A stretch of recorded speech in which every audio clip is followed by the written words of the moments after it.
Pour terminer, petit Thomas, je vais te raconter encore une autre histoire d'Alphonse Daudet tirée des lettres de mon moulin. Ça s'appelle Les Vieux.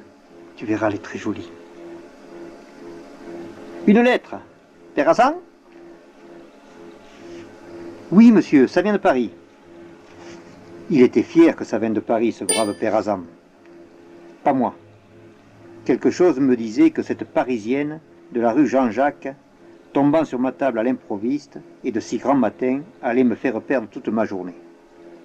Je ne me trompais pas. Voyez plutôt. Il faut que tu me rendes un service, mon ami. Tu vas fermer ton moulin pour un jour et t'en aller tout de suite à Aiguières.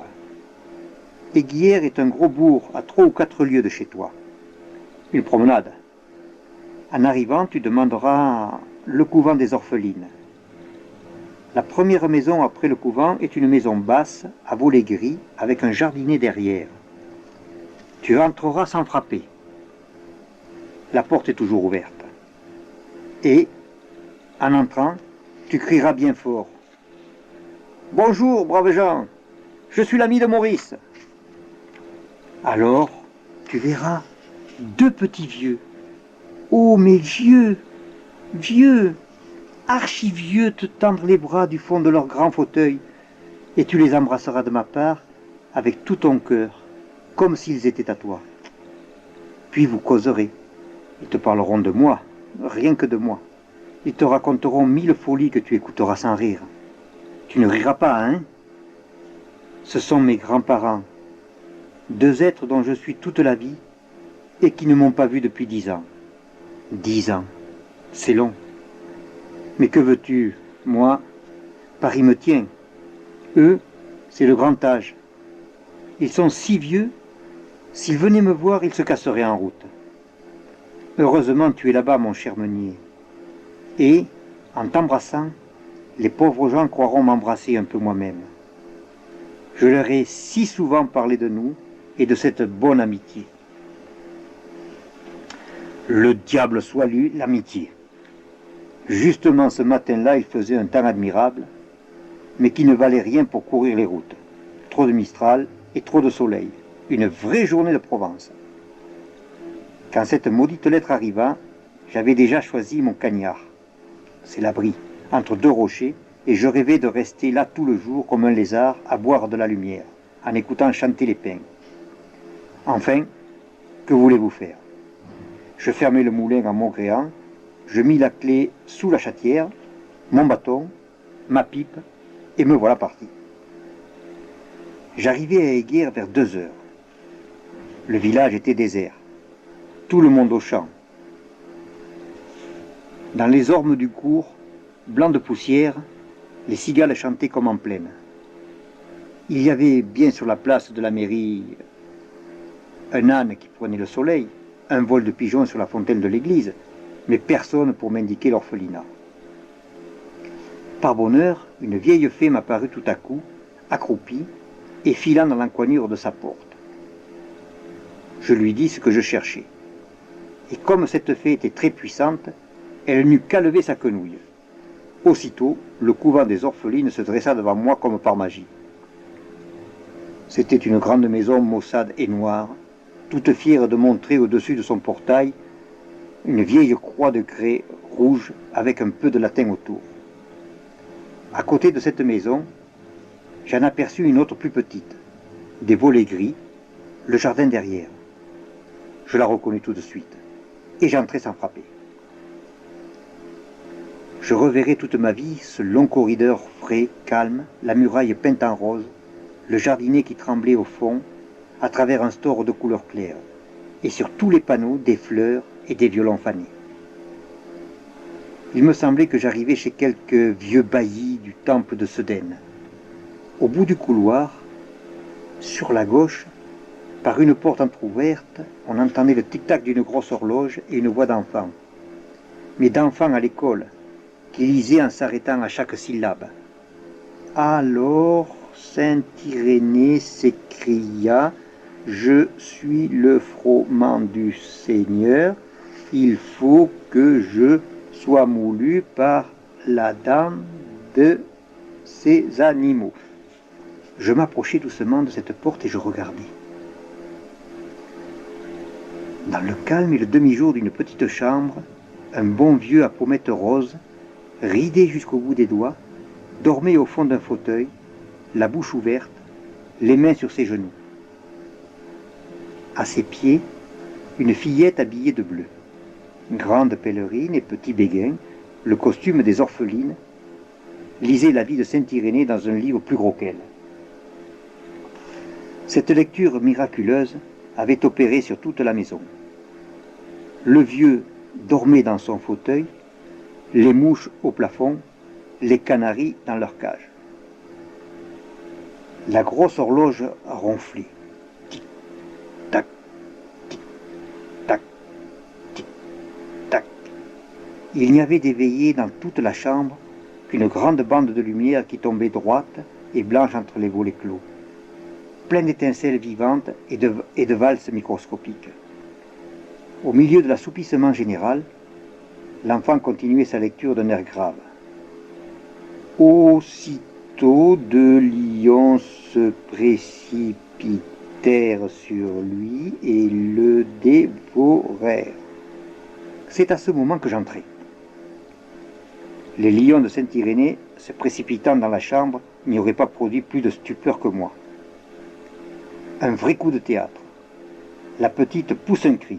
Le gros livre tombe, les canaris, les mouches se réveillent, la pendule sonne. Le vieux se dresse en sursaut, tout effaré, et moi-même, un peu troublé, je m'arrête sur le seuil en criant bien fort. « Bonjour, braves gens, je suis l'ami de Maurice. » Oh, alors si vous l'aviez vu, le pauvre vieux, si vous l'aviez vu venir vers moi, les bras tendus, m'embrasser, me serrer les mains, courir égaré dans la chambre en faisant « Mon Dieu, mon Dieu !» Toutes les rides de son visage riaient. Il était rouge, il bégayait, un trou de souris. C'était Mamette.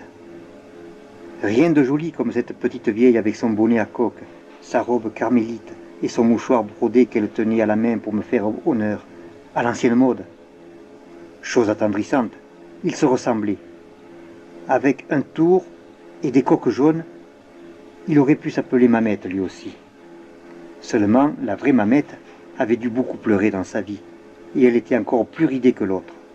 Comme l'autre aussi, elle avait près d'elle une enfant, une petite de l'orphelinat, une petite garde en pèlerine bleue qui ne la quittait jamais. Et de voir ces vieillards protégés par ces orphelines, c'était ce qu'on peut imaginer de plus touchant. En entrant, Mamette avait commencé par me faire une grande révérence, mais d'un mot le vieux lui coupa sa révérence en deux. « C'est l'ami de Maurice !»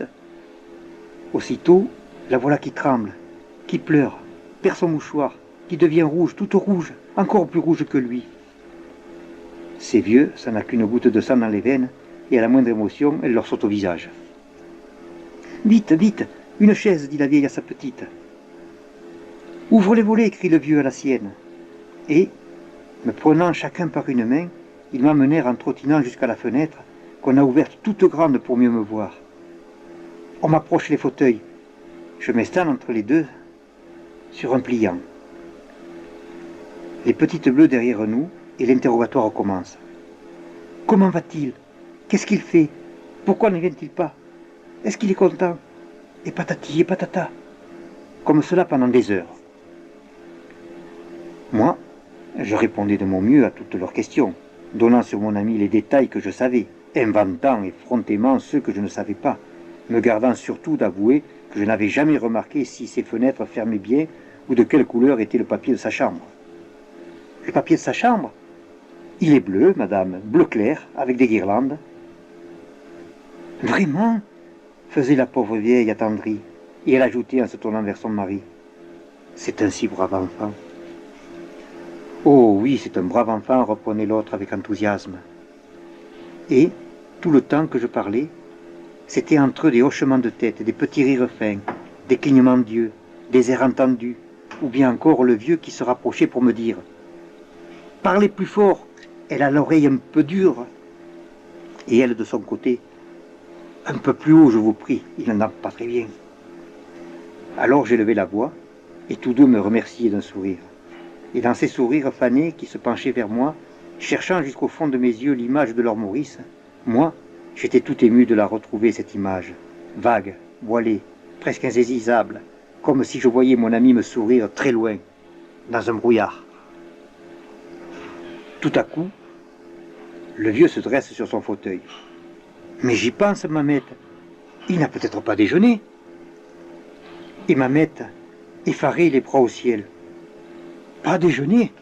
Grand Dieu !» Je croyais qu'il s'agissait encore de Maurice, et j'allais répondre que ce brave enfant n'attendait jamais plus tard que midi pour se mettre à table. Mais non, c'était bien de moi qu'on parlait. Et il faut voir quel branle-bas quand j'avouais que j'étais encore à jeun. Vite, le couvert, petite bleue, la table au milieu de la chambre, la nappe de dimanche, les assiettes à fleurs. Et ne rions pas tant, s'il vous plaît, et dépêchons-nous. Je crois bien qu'elle se dépêchait. À peine le temps de casser trois assiettes. Le déjeuner se trouva servi. Un bon petit déjeuner, me disait Mamette, en me conduisant à table. Seulement, vous serez tout seul. Nous autres, nous avons déjà mangé ce matin. Ces pauvres vieux, à quelque heure qu'on les prenne, ils ont toujours mangé le matin. Le bon petit déjeuner de Mamette, c'était 2 doigts de lait, des dattes et une barquette, quelque chose comme une échaudée. De quoi la nourrir, elle et ses canaris, au moins pendant 8 jours. Et dire qu'à moi seul, je vins à bout de toutes ces provisions. Aussi, quelle indignation autour de la table. Comme les petites bleues chuchotaient en se poussant du coude, et là-bas au fond de leur cage, comme les canaris avaient l'air de se dire « Oh, ce monsieur qui mange toutes les barquettes !» Je la mangeais toute, en effet, et presque sans m'en apercevoir, occupé que j'étais à regarder autour de moi dans cette chambre claire et paisible où flottait encore une odeur de choses anciennes. Il y avait surtout 2 petits lits dont je ne pouvais pas détacher mes yeux. Ces lits, presque 2 berceaux, je me les figurais le matin, au petit jour, quand ils sont encore enfouis sous leurs grands rideaux à franges. 3 heures sonnent, c'est l'heure où tous les vieux se réveillent. « Tu dors, Mamette ?»« Non, mon ami.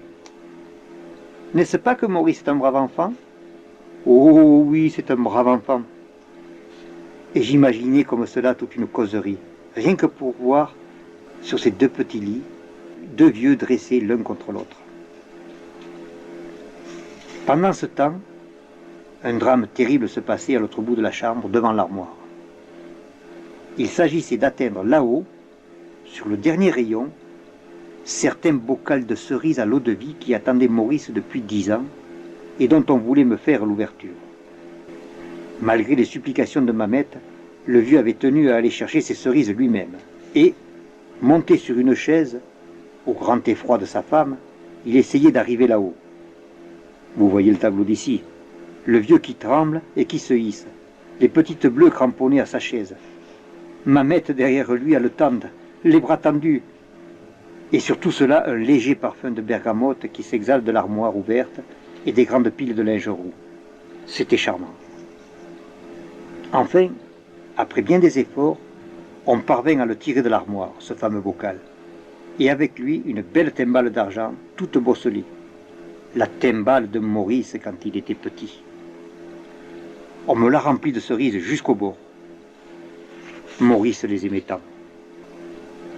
Et tout en me servant, le vieux me disait à l'oreille, d'un air de gourmandise, « Vous êtes bien heureux, vous, de pouvoir en manger. C'est ma femme qui les a faites. Vous allez goûter quelque chose de bon. » Hélas, sa femme les avait faites, mais elle avait oublié de les sucrer. Que voulez-vous, on devient distrait en vieillissant. Elles étaient atroces, vos cerises, ma pauvre Mamette. Mais cela ne m'empêcha pas de les manger jusqu'au bout, sans sourciller. Le repas terminé, je me levai pour prendre congé de mes hôtes. Ils auraient bien voulu me garder encore un peu pour causer du brave enfant. Mais le jour baissait, le moulin était loin, il fallait partir. Le vieux s'était levé en même temps que moi. « Mamette, mon habit, je veux le reconduire jusqu'à la place. » Bien sûr qu'au fond d'elle-même, Mamette trouvait qu'il faisait déjà un peu frais pour me conduire jusqu'à la place. Seulement, pendant qu'elle l'aidait à passer les manches de son habit, un bel habit tabac d'Espagne à boutons de nacre, j'entendis la chère créature qui lui disait doucement « Tu ne rentreras pas trop tard, n'est-ce pas ?» Et lui, d'un petit air malin « Hé, je ne sais pas, peut-être. Hein. » Là-dessus, ils se regardaient en riant, et les petites bleues riaient de les voir rire, et, dans leur coin, les canaris riaient aussi à leur manière. Entre nous, je crois que l'odeur des cerises les avait tous un peu grisés. La nuit tombait quand nous sortîmes, le grand-père et moi. Mamette, rayonnante, voyait cela du pas de sa porte, et elle avait en nous regardant de jolis hochements de tête qui semblaient dire « Tout de même, mon pauvre homme, il marche encore !»